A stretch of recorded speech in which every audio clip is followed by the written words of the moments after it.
day, everyone.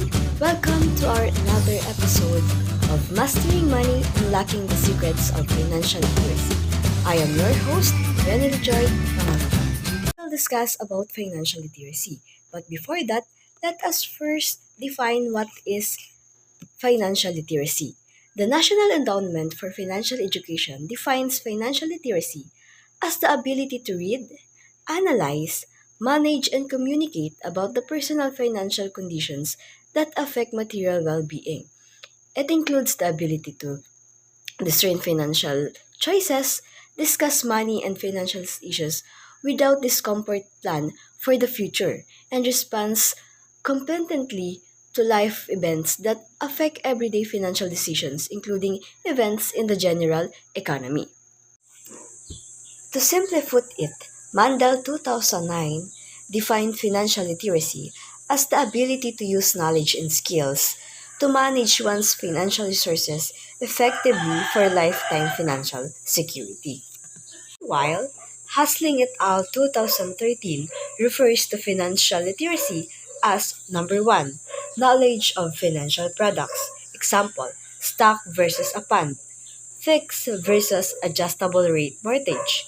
Number 2, knowledge of financial concepts. Example, inflation, compounding, diversification, credit scores. Number 3, having the mathematical skills or numeracy necessary for effective financial decision making. And number 4, being engaged in certain activities such as financial planning.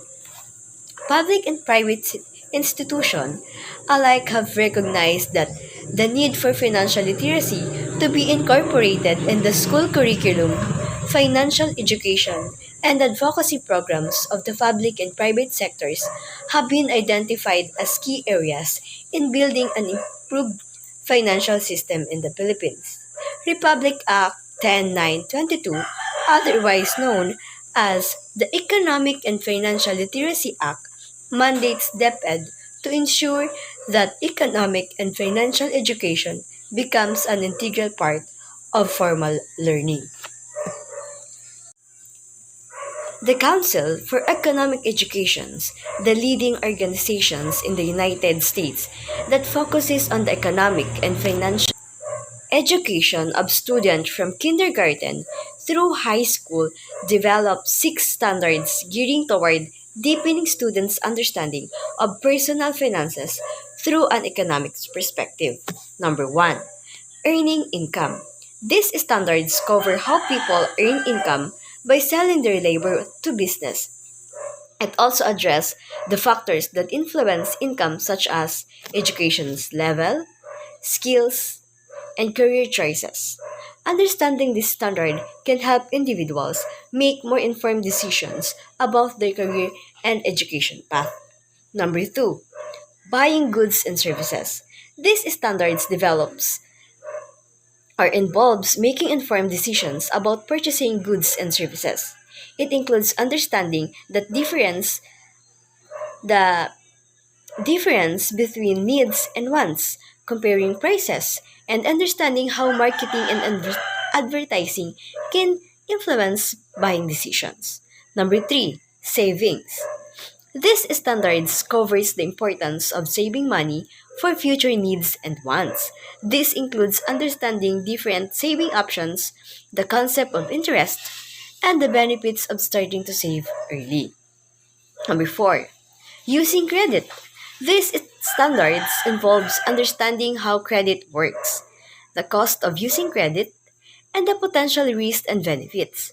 It covers topics like credit scores, different types of credit, such as credit cards, car loans, and mortgages, and then the legal aspect of using credits, of course. Number 5, financial investing. This standards involves understanding how investment works and risk and rewards involved. It includes understanding different types of investment like stocks, bonds, and mutual funds and how they can be used to increase wealth over time. Number 6 is protecting and ensuring. This standards covers understanding the rule of insurance in managing risk. This includes understanding different types of insurance, like health, car, and home insurance. How insurance premiums are determined and the role of insurance in financial planning. They say one's attitude about money is heavily influenced by the parents' attitude and behavior about money. The attitudes you form early in life probably affect how you save, spend, and invest today. Do you behave similarly or differently from your parents about handling money? There are six major characteristic types in how people view money. Number one in that is frugal. Frugal people seek financial security by living below their means and saving money. They rarely buy luxurious items. They save money instead. They money save because they believe that money will offer protections from unexpected events and expenses. Number two, pleasure. Pleasure seekers use money to bring pleasure to themselves and to others. They more likely to spend than to save. They often live beyond their means and spend more than they earn. If they are not careful and do not change, they may fall into debt. Status is the number three. Some people use money to express their social status. They like to purchase and show off their branded items to see and to express their social status. Number four, indifference. These are the people place very little importance on having money and would rather grow their own food and craft their own clothes. It is It is as if having too much money makes them nervous and uncomfortable. Number five, powerful. Powerful people use money to express power or control over other people's. Number six is self worth. People who spend money for self worth value how much they accumulate and tend to judge others based on the amount of money they have. Do you think which characteristic closely resemble your attitude about money? For me, I am a frugal. I seek financial security for the stability for my future and for my family, of course. Now, let's go to the spending patterns. They say people are have their spending patterns. Are you prudent or have you accused of spending money lavishly? Or are you somewhere in between? Individuals have different spending patterns. Before one can come up with a financial improvement plan, one needs to analyze his or her spending habits. There are two common spending patterns: habitual spending and impulsive spending. Habitual spending occurs when one spends of a habit, when one buys the same item daily, weekly, monthly. Daily items may include water, rice, and cup of coffee. Week items may be grocery items. Monthly items are the electricity and internet bills. While the impulsive spending occurs when one mindlessly purchases items that he or she does not need. Many people are often enticed by money Many people are often enticed by monthly sales at the malls with the attitude that they may lose the items the following day. We have also the fixed versus variable expenses. Fixed expenses remain the same year round. We also have fixed versus variable expenses. Fixed expenses remain the same year round. Car payment is an example. Variable expenses occurs regularly, but the amount you pay varies. Electric and gas bills are example of this. Now let's go into the needs versus wants. Financial discipline starts with an ability to recognize whether their expenses are needs or wants, and follow. Let's go on to needs versus wants.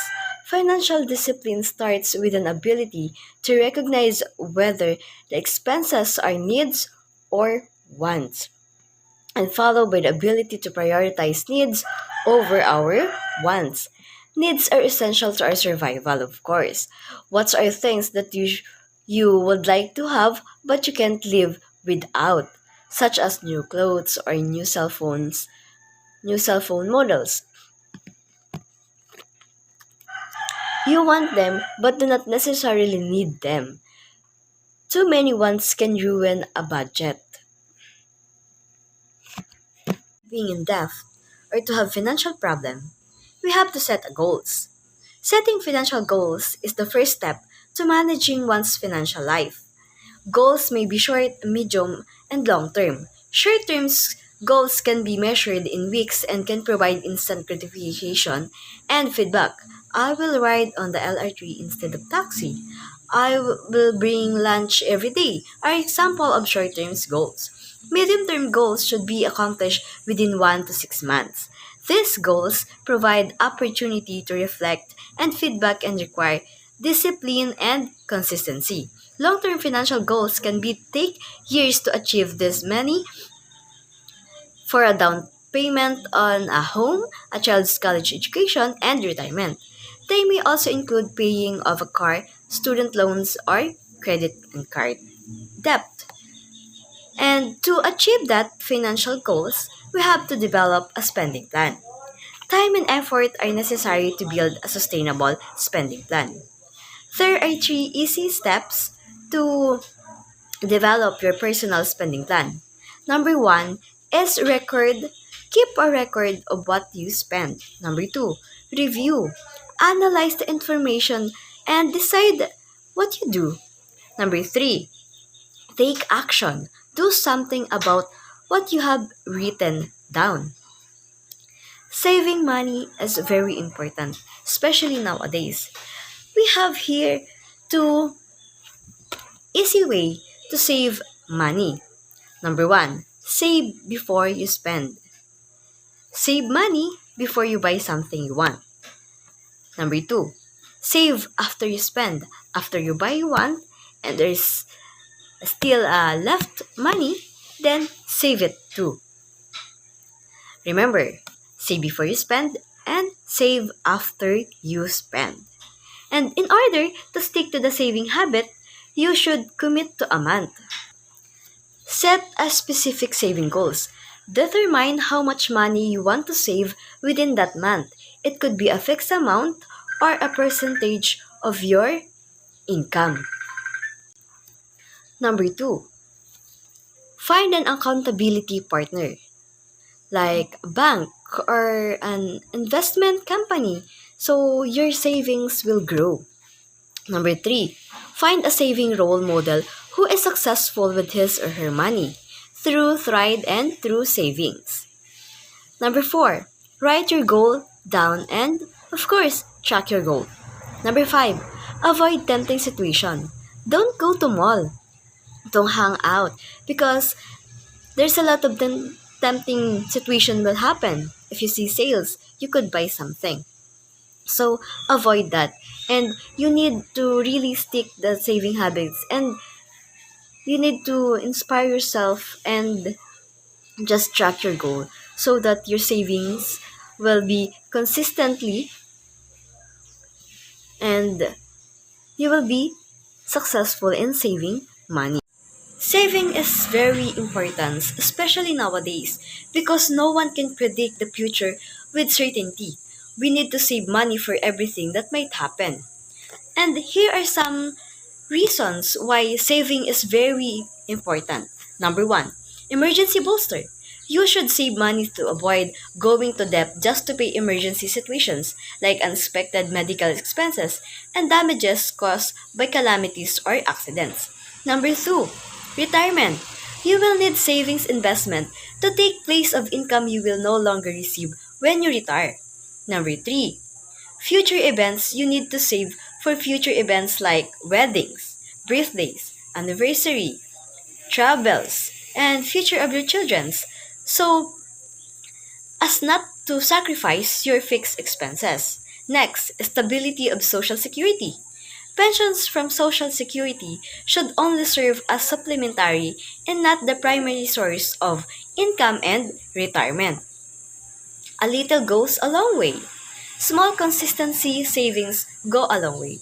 Of course, if we start to save, make it consistent so that we can achieve the financial freedom that we want us to have in the future. So, If we want to achieve that, let's practice all those saving plans and to save money, developing spending patterns so that we can achieve the financial freedom that we want. There is a lot of benefits of financial literacy based from what we discusses, right? Financial literacy benefits us like this is the key to unlocking financial success and freedom that we want to have.